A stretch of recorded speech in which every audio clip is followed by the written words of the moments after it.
Hello, everybody, and welcome to Two Goals. I'm Katia. And I'm Maria Laura. And today we have one more male ally with us. Football is a diverse and inclusive sport being played and managed by men and women. Our guest gives us the certainty that this and the next generations are interested to be part of the women's game growth and development. Rodrigo Carvalho is only 23 years old and has already fantastic experiences in his career with a great amount of dedication into women's football. Born and raised in Portugal, living now in USA, Rodrigo is a coach and a performance analyst, having organizations such as US Soccer and NWSL in his curriculum.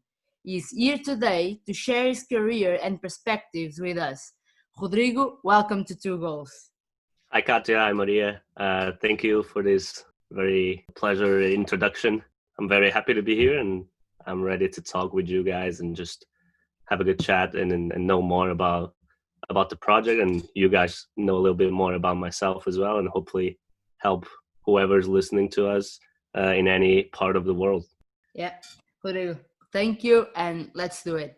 So to start about your love with football, can you tell us how did your connection with football start?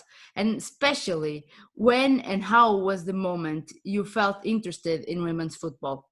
Yeah, so being from Portugal, as you know, just growing in a football community, from a young age, I used to go to live sports events. I mean, both my parents studied sports exercising, and they both graduated from college studying sports, and they always played. They both coached as well, and they were always connected to sports.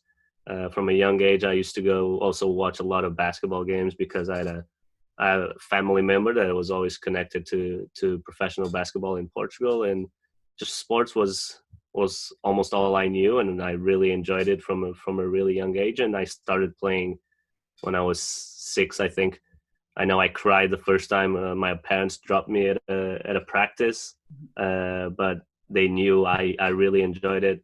So the first one was tough, but from then on, I played football for 15 years, and I stopped playing 2 years ago, and it's been a good time. Always, I spent a lot of time in stadiums as well in Portugal and abroad. I really enjoy to go to the stadium. My uncle and my grandfather, they have been season ticket members for big clubs in Portugal since I can remember. And I went to Estádio da Luz. I went to watch Benfica. I went to watch Sporting with my dad. I always try to go to national team games, and every time I'm abroad, I just try to go to games, and that's how the love started. And then I started also coaching when I was 17. While I was still playing. And yeah, that's another passion that we can talk a little bit more today. But about women's football, I think the main thing was when I came to the US. I always try to follow the Portuguese national team, and I remember Monica Jorge being the national team coach when I was really young. And I started following at the time, and I remember things weren't very easy, and it wasn't very popular in Portugal, but following the teams at a time, Primeiro Dezembro and Football Benfica, and it's just every time I could watch and it was on TV, I would watch it. But the thing is, there were probably 5 games a year that were on TV or something like that, so I wasn't really exposed to it in Portugal. When I moved 5 years ago to the US, it completely changed, and I realized how massive the sport is in here, and especially women's football is just so popular. And playing in college, I was always friends with the women's teams as well, and sometimes they would watch games and I would start watching with them. I would start understanding that the game has developed so much since I started watching in Portugal, and that brought me the interest. And that's how it started around 4 years ago. I started actually following. I knew some of the names, but right now I feel like I really enjoy it. I follow most of the important leagues, especially NWSL and the WSL in England. And yeah, it's great to see how the sport is right now. Rodrigo, you just mentioned that you moved to the US and you were actually quite, I mean, I don't say lucky because I know it's not about luck, but you were fortunate to join after doing your college program. You were able to join the US Soccer Federation as a coaching education associate.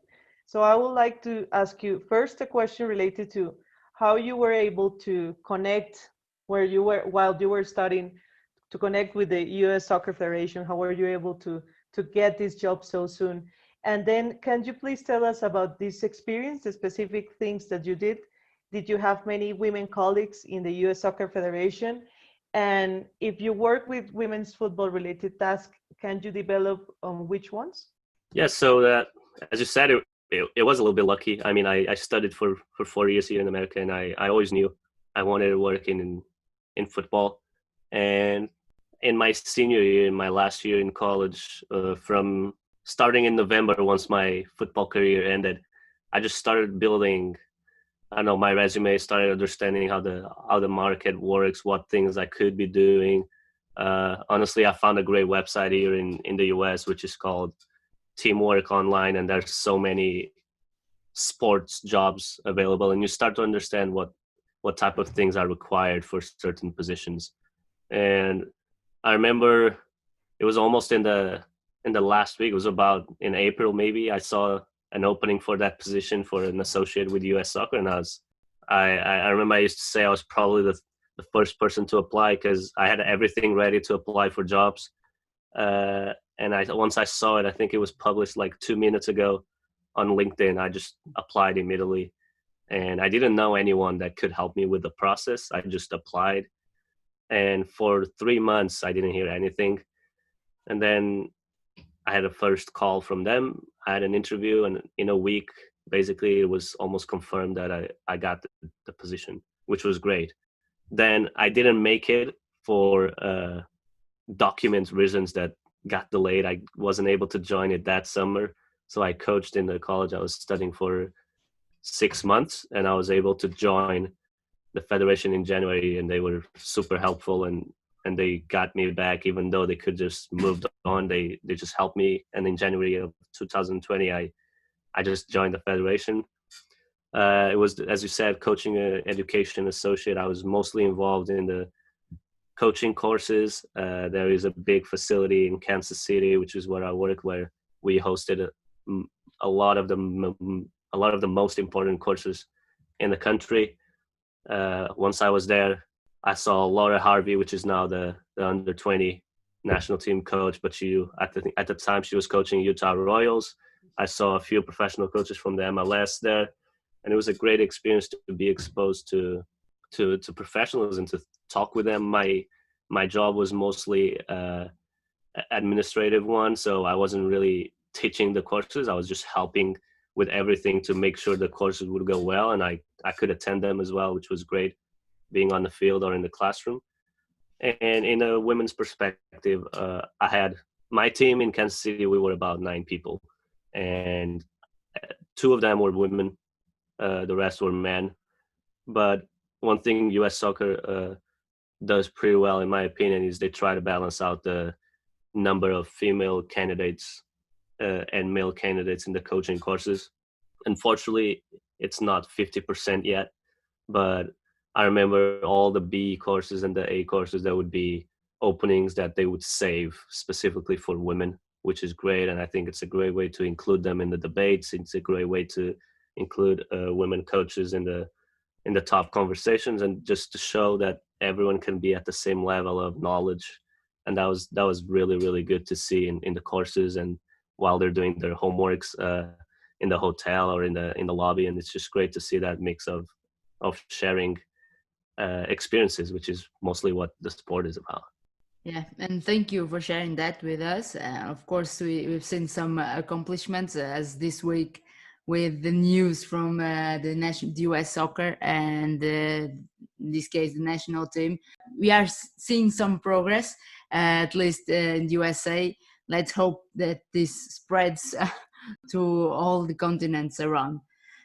So during that time at US Soccer, you had the privilege to meet Jill Ellis. chatting with her and probably getting some leadership perspectives. And we are already jealous of you, just to let you know here. So can you tell us about this moment? How was it? What you learned from this meeting? And please, if you can, of course, unveil some of your conversation details as a treat to our audience. Yes. To be honest, and again, I was very lucky. It was my second day in the job. Couldn't have asked for a better start, really. Jill went to talk in our facility to all the youth clubs in Kansas City, a few coaches and parents that were there. And after that, we were just, I mean, it was a very kind of a formal environment. So I didn't really get to talk with her that night, unfortunately. And I just thought, it was great to listen to her talk to all those families about women's soccer, just knowing that all her experiences. And at the time, she was not with the national team anymore. She just left a few months ago.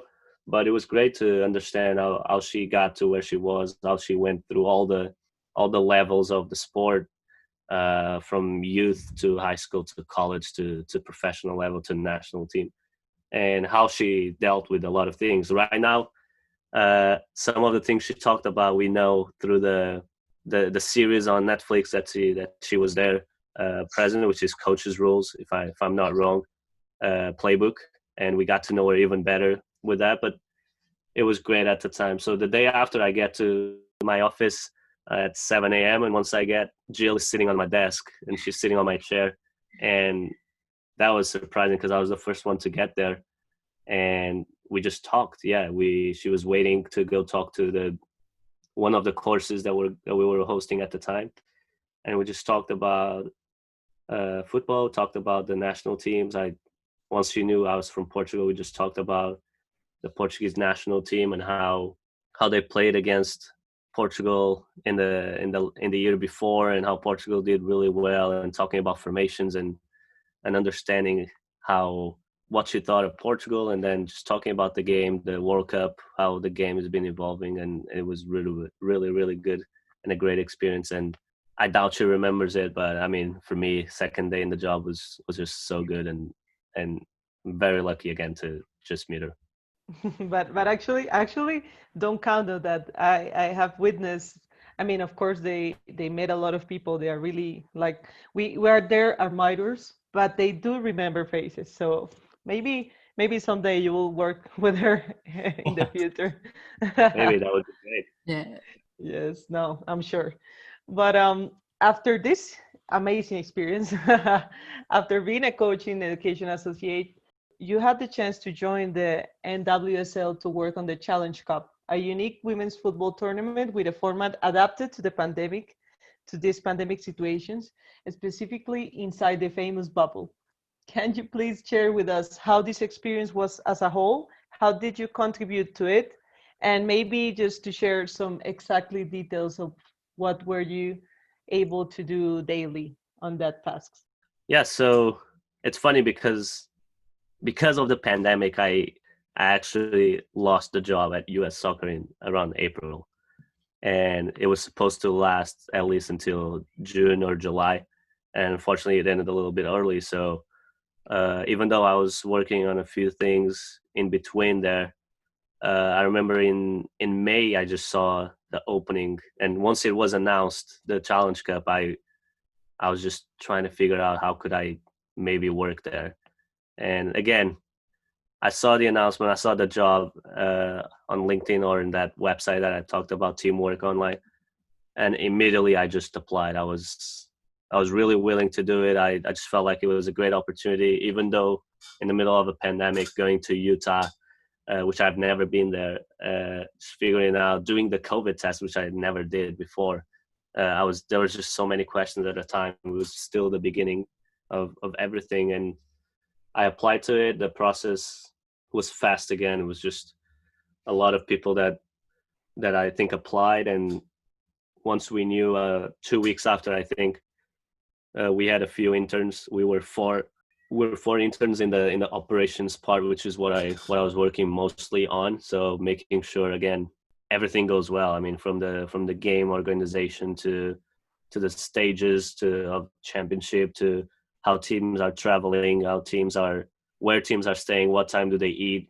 They cannot cross paths because of COVID. They need to enter one way and leave the other way. It was a great experience because it gave me a good background in the area, and I just wanted to understand how things work at this level. And again, I was very lucky. All the teams were practicing in the place where we were working most of the day, and I got to take a look at a lot of training sessions. And that's honestly, I know my bosses probably will not be very happy, but that was the best part of the job for me, was the training sessions and the games. As you know, as a coach, I was just amazed by it, and I would always do my job, and I think we did a great job.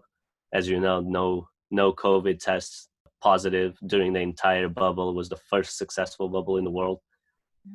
Some pressure to it for sure, but I think it ended up being great. But as I was saying, I was so happy to just be around that environment and just talking with a few coaches, a few players, just in the rest times or while we are on the line to eat or something was just great.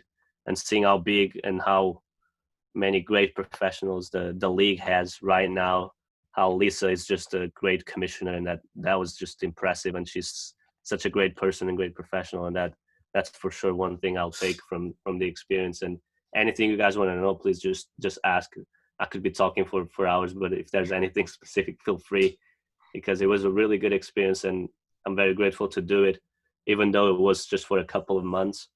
It was great, and I think a great step for sports being back, which we were all missing at that time. Yeah, exactly. And it was an example, because it was one of the few, or I will not say the only one, football tournament that was played.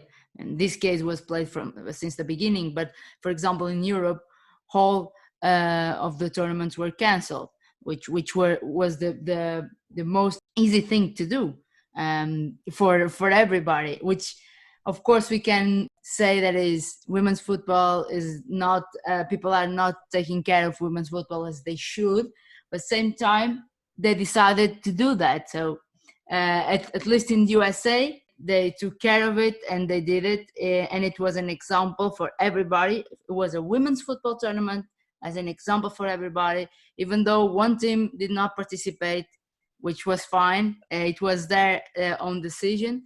But yeah, it's an example. Fine. It was a stressful day for us, but it was fine at the end, for sure. Yeah. Okay, but for us it was fine. But if it was stressful, if you want to develop something on that, please do it.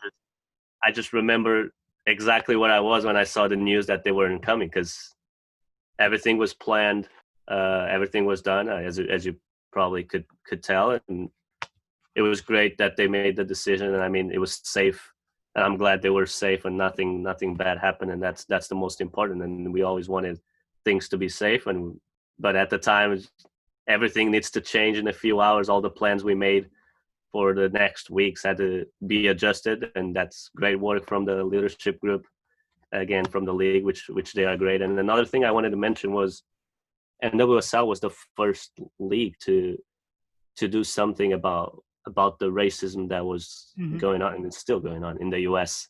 Yeah. And I'll say 3 yards away from the players when they kneeled, and I got goosebumps all over me, and I was so close. That first game was just crazy. I think I think North Carolina might have played that game. I know it was a game decided at the last minute. North Carolina, Portland, maybe, and it was just amazing to see that message, how the players stood up, how they organized everything, and it was great. And women's football is a vehicle for that. Actually, we've seen a lot of not only players but clubs standing for something. And as you mentioned, was the first, in this case, was the first sport in women's football to do that. As out of curiosity, if I can ask you, and if you can answer, I don't know. As we were mentioned that Orlando Pride, they did not participate. Of course, they are a team full of stars. the NWSL is full of stars, but in the women's game, but the Orlando Pride, we know the names. So do you think this kind of interfered with the idea that the organization had for the tournament? I mean, if you have a star over there, you kind of focus on that. If you have a Marta, if you have a Ashlyn Harris, Ali Krieger, you kind of have the spots on, and you can promote your tournament also through that. Do you think this interfered with that, or it was not the case? I mean, of course, we all want to see the best players and the best teams, and at the time it was a bit of a disappointment. But the priority at the time was just everything needs to be safe, and if you're coming, it needs to be 100% safe. And everything was so fast at the time that we didn't really think about what we were losing. It was just to make sure all the other teams felt safe, because if Orlando wasn't going, how does that impact other people? And I think that was the main thing. The tournament was great, quality was good, and yes, Orlando unfortunately wasn't there. But as you can see in all the interviews that were people from the league talked about that happening, it's just it had to be done, and we're glad everyone was safe. And I think that was the message, and that's how things were. And then we're glad that they participated in the fall series, and we got to see Marta and a lot of superstars from Orlando, and hopefully, everything will stay safe, and we have a great 2021 with a Challenge Cup and with the league, and everything goes well. We hope so. And unfortunately, all the players from Europe will come back home, so we'll lose the new stars that arrived now. But this is other story. So now let's talk about the other job you have. You are a performance analyst. Although you do a lot of men's football work, you are one of the few people performing this role in the women's game. And actually, as the game is growing, we need more people doing exactly what you're doing right now. Probably some persons know what is and what does a performance analyst, and others don't. So it's the kind of the situation of the unknown work behind the job position. So here in this podcast, we try to explain exactly what our guests do. So can you please describe to our audience what does a performance analyst do, and what kind of education or skills are necessary to become a performance analyst? Yeah, so one thing that is important is important to say at the beginning is that there is a difference between what I do professionally and then what I do just because I want to do, like on social media, for example, or blogging. And that's how I started. So I always have the feeling and the pleasure to do it on social media and share a little bit of my views on specific games I'm watching or players and all that. But professionally, and I was glad to work for a professional team here in the US after that experience with NWSL, which an analyst is, or performance analyst, the term is, both terms are used, but it's just another member of a coaching staff. And with the development of technology, of information, of data, analyst just helps the coaches to be better, coaches, players, and everyone to be better prepared and know how the team is doing and what they can expect from the team we're going to play or from the teams we're going to play. So during the week, an analyst will help with training sessions, either on the field or by recording them, or just cutting clips, or just being with the drone, recording things like that. And during the week, the work on the opposition team and the own team is hard, and it's a lot of work done, a lot of video, watching games, watching practices. But the main goal is to always be better prepared for a game. And as coaches, and I'm also a coach, so I completely understand that we want to know as much as we can. We want to have our team as prepared as we can, and it's mostly about what we do. But if we can know more about the opposition and how we can hurt them, let's say, that will help us be even better. So that is the part of the job that I really like, and being on the field. And I was lucky to be in a professional stage and being an analyst. And honestly, the more games you watch, the more courses you take, the more you know about technology, the better you'll be prepared to be an analyst, because a lot of times things are going to go wrong, and you just got to know how to improvise on the spot. So there isn't really a pathway for analysts right now. I think it's a lot about understanding the head coach's mentality and what they think about the game, and that's why sometimes no, a lot of times it's just personal relations. If the head coach likes you, and if you know exactly what he thinks about the game, he's going to trust you more. So I think that's the biggest part of the game, is knowing people, sharing your ideas, learning about the game. Never stop learning about football, the game, tactics, psychology, sociology, leadership, all that, and that will make someone better prepared. I'm still at the beginning, so I'm saying all this, but I'm far from what I want to be as a professional. And then what I do on my social media, and that's how I started, honestly, practicing, was just looking at games, watching games, and just writing down what I'm seeing tactically or what's happening in front of me. And as you said, I am one of the few people that I see that does it for women games, for example. And that's how I started actually knowing more about the women's game, because I would force myself almost to work on it. So I would want more people to know about it. And the World Cup, I can tell you, I watched every single game, and I try to do a little bit about every single team. And that was my biggest work for the women's soccer in terms of analysis. And I just try to share the game. I try to share small part of knowledge that I might have in this game, and I'm still trying to learn with all these people. And if one person will see something from women's soccer because of me, that's already a win, I'll say, on social media, for example. Rodrigo, there are several ideas that comes to my mind right now related to this, because first I will make an assumption, and then you will correct me during your answer. I can assume that there aren't many women working as performance analysts.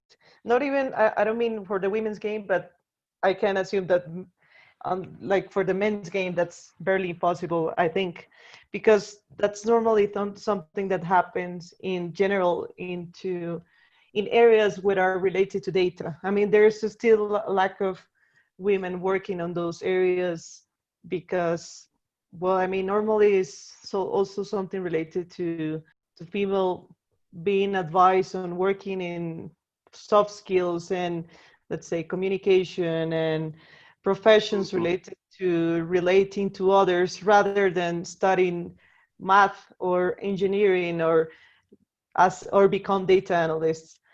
So yeah, first I would like to know from your side if that's true, but also, in your opinion, how much is it necessary to have more performance analysts in the women's game? How will this contribute to grow the game? Well, I think it's very necessary, and as the game grows, it will be almost required.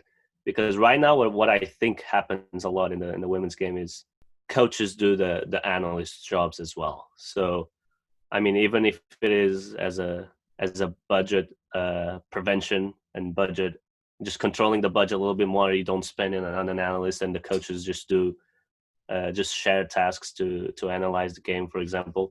That's fine. I think that's what happens a lot right now. Yes, I haven't seen many women. I know a few women, and honestly, most of the people I know, if the head coach is a woman, the analyst will more likely be a woman. And that's another big debate in women's soccer, and that I think a lot, because I'm coaching women right now. I'm coaching not women, but youth. I'm coaching girls right now, and that's something I think that if my career takes me to the professional side or to an older side in women's soccer, will I feel okay being a men's coach and possibly taking a position for a women's coach or not? And that's just something that sometimes I think, and I would love to work with a women's coach, even if she's the head coach. I would love that, because I think girls do need that. They need to see women as head coaches.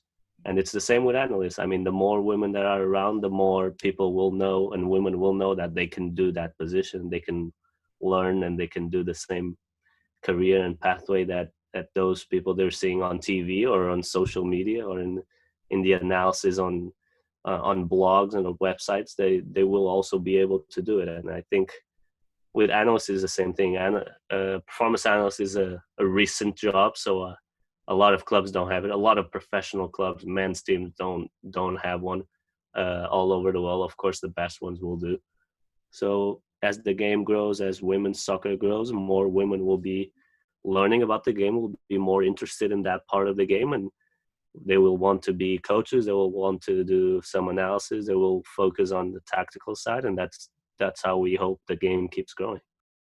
And more into discussing the resources, more into the importance of technology and digitalization. We're curious about, I mean, you mentioned that you started like watching through social media matches and preparing yourself, but we are aware, for example, that there is still like a lack of broadcasted matches for women's football.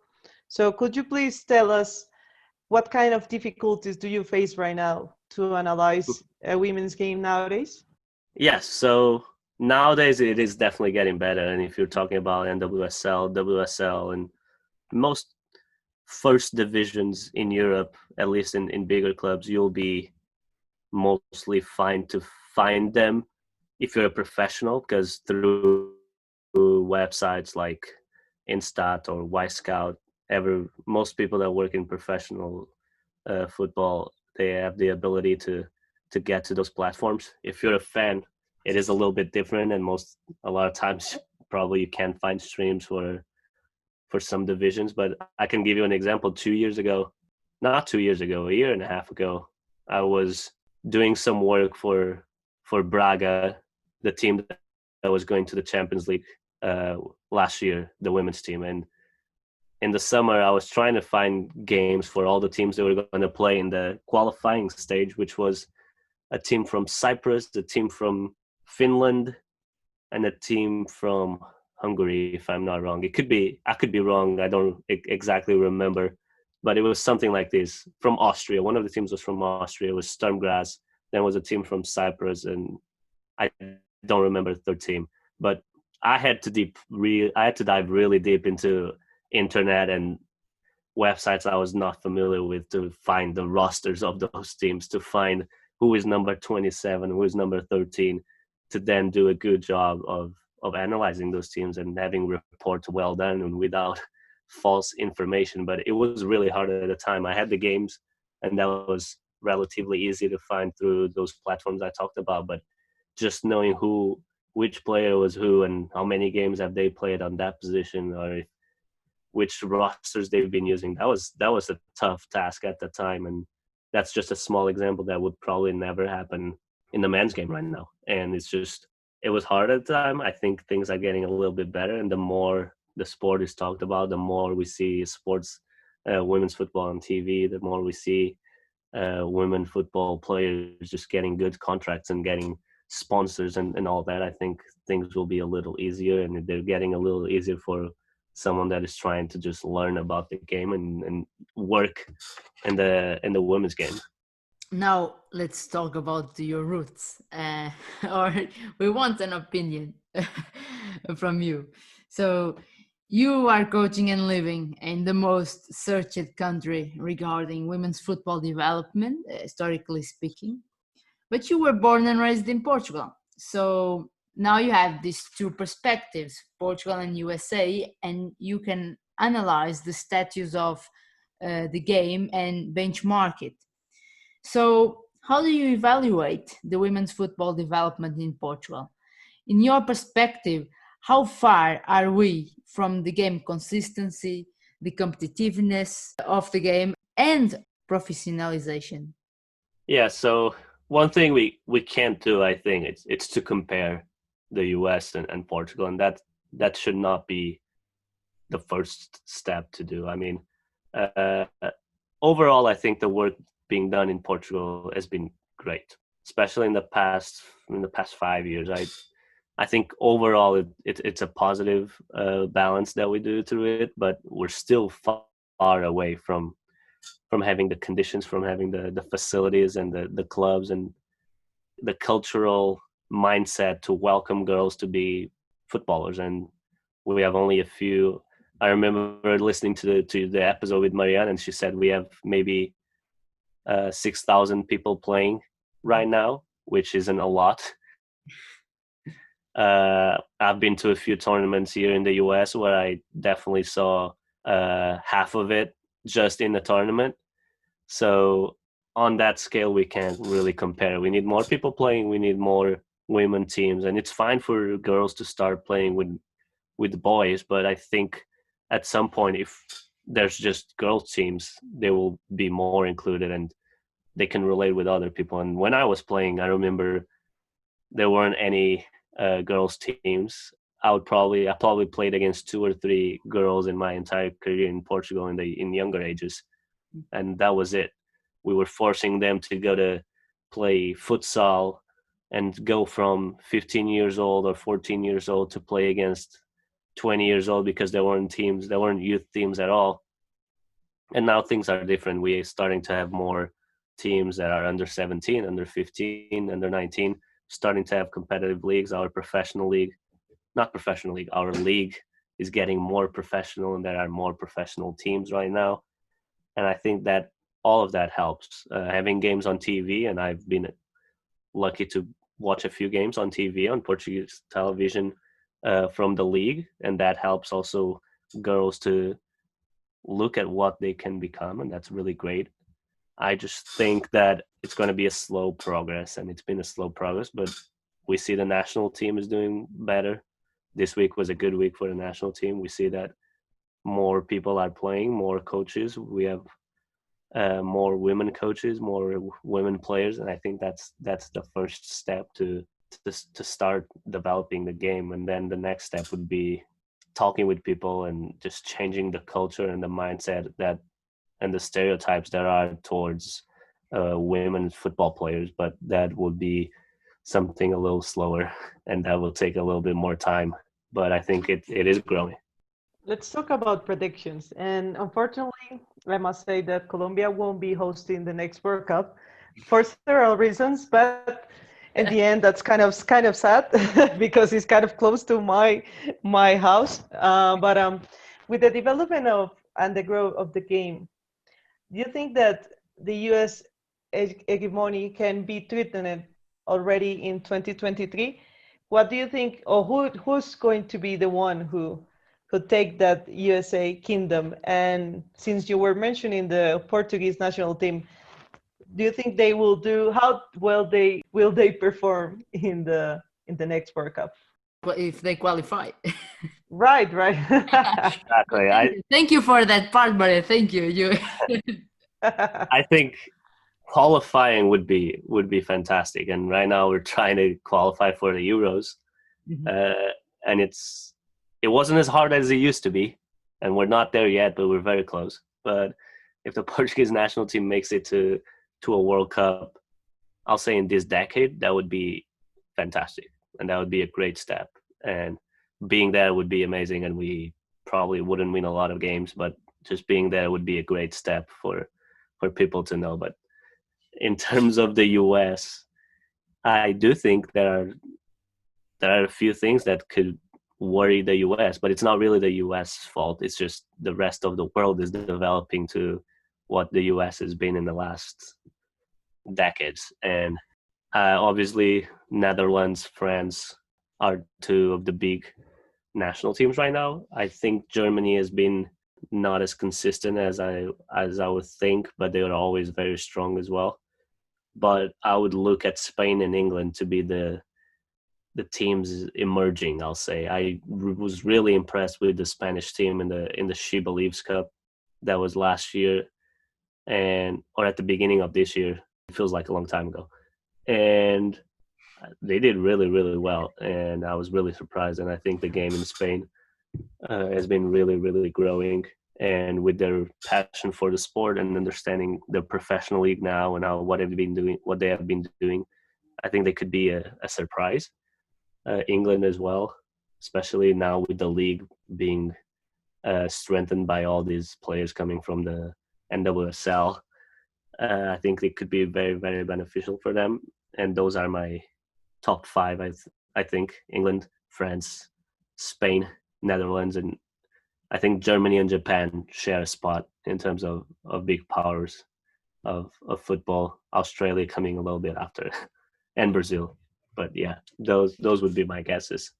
We are taking notes, Rodrigo. So in 2023, we'll come back at you saying if you won or not the lottery. So now, before we finish, we want to challenge you. We want to challenge you to play a game with us. So the game we basically invented this. So basically, we ask you a question and you need to answer straight away. The first name that comes up to your mind. If you Sure. want to change it, you do it on social media. No. I'll do it. Okay. Are you ready? Let's go. Next future women's football star. Rose Lavelle. I think she is already, but Yeah, At the that top, counts. at the That top. counts. It's okay. Next great player in the USA. Sophia Smith. A Portuguese player that you consider a legend. It can be played. She can be playing now. Claudia Neto, and I really like Dolores as well. I've been following her for a while. A young Portuguese talented player we must follow. Francisca Nazaret. She will be probably. I think she has everything to be the best Portuguese player ever. But let's take it day by day. As I said, we are taking notes. So everybody should take notes right now. Best women coach in the world. Tough one. I really like Jill Ellis. I'm biased, yes. Really like Jill Ellis. And now I never know how to say the name, but the Netherlands coach that is going to England. I never know how to say her last name, but Wigman, I don't know. yes, yeah, I'm not good at Dutch, but yes. That's amazing. You both speak perfect Dutch. I didn't know in Portugal they speak like that. Next question. A Portuguese who's coaching right now that we should follow. I mean, not in Portugal, but a Portuguese coach we should follow. Honestly, I've been away from Portugal, but a woman. yes, I mean, I see a lot from.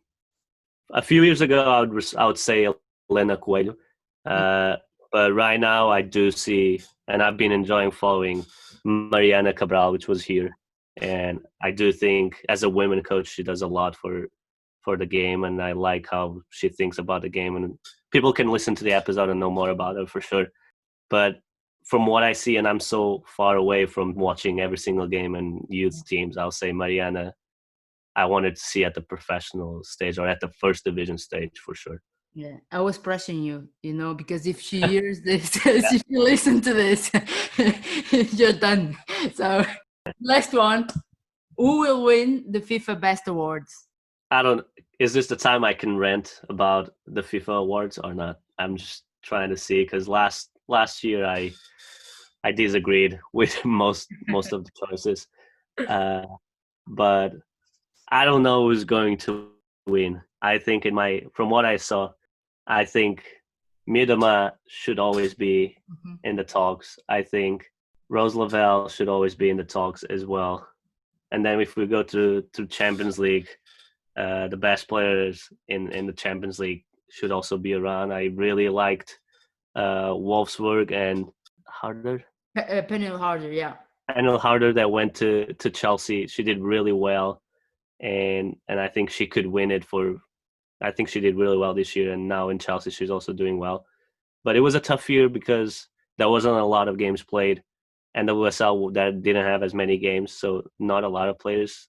But of course, Renard and Harder, and I think those would be probably Miedema would be the main ones that probably would win for me, from what I saw. But there's a lot of good options always, and the list, it's so short right now, but I would go for them. Yeah. Rodrigo, thank you so much. I mean, you nailed this game. You didn't feel pressure or nervous, at least not from my side. But not honestly, I think our Portuguese audience. I just wasn't great with the foreign names, but that I'm working on it. No, but actually, I think we really want to thank you for being here with us to share your story, your ideas, your sacrifices, And I think our Portuguese audience is really happy because we were finally able to bring another guest to our podcast. And at the end of the day, we're really, really pleased to see that there are people like you willing to talk to us. Thank you so much for that. Thank you. I really appreciate it. I have to say, I definitely forgot one of my favorite players, which is Lucy Bronze in the list. I was off Portuguese. Come on. I know. I gotta that last name. We gotta promote that last name a lot. Katia was waiting for that. I do think she did really well, and I like that. I like to see her now at City with Rose Lavelle, Sam Lewis, and I think she's great as well. Thank you, Rodrigo, and thank you, everyone. Remember to follow us on Twitter, on Instagram, and YouTube with the account @2goalspodcast. Lovely to have you all here, and have a nice week. Thank you.